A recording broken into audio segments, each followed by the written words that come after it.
সোমবার দেশের বিভিন্ন স্থানে বৃষ্টিপাত হয়েছে। খুলনা সহ বেশ কিছু এলাকায় ভারী বর্ষণও দেখা গেছে।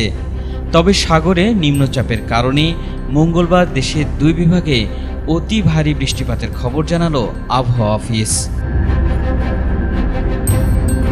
সোমবার দেশের দক্ষিণ পশ্চিম উপকূলীয় এলাকায় অবস্থানরত সুস্পষ্ট লঘুচাপটি ঘনীভূত হয়ে স্থল নিম্নচাপে পরিণত হয়েছে। আর সাগরে নিম্নচাপের ফলে মঙ্গলবার সারা দেশে বৃষ্টিপাত হতে পারে। তবে দেশের দুটি বিভাগে তীব্র ঝড় ও অতি ভারী বৃষ্টিপাত হতে পারে বলে জানিয়েছে আবহাওয়া অধিদপ্তর। আবহাওয়ার পূর্বাভাসে বলা হয়েছে, মঙ্গলবার সন্ধ্যা ৬টার মধ্যে রাজশাহী, রংপুর, ঢাকা, ময়মনসিংহ, খুলনা ও বরিশাল বিভাগের অধিকাংশ জায়গায় এবং চট্টগ্রাম ও সিলেট বিভাগের অনেক জায়গায় অস্থায়ীভাবে দমকা হাওয়াসহ হালকা থেকে মাঝারি ধরনের বৃষ্টি ও বজ্রবৃষ্টি হতে পারে। সেই সাথে খুলনা ও রাজশাহী বিভাগের কোথাও কোথাও মাঝারি ধরনের ভারী থেকে অতি ভারী বর্ষণ হতে পারে।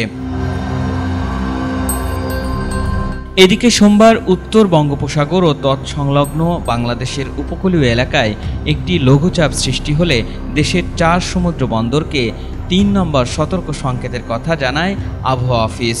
আবহাওয়া অধিদপ্তরের আবহাওয়াবিদ মোহাম্মদ তরিকুল নেওয়াজ কবিরের দেওয়া আবহাওয়া সতর্ক বার্তায় এ তথ্য জানানো হয়। সংস্থাটি আরও জানায়, চট্টগ্রাম, কক্সবাজার, মোংলা ও পায়রা সমুদ্র বন্দরগুলোকে ৩ নম্বর স্থানীয় সতর্ক সংকেত দেখাতে বলা হয়েছে।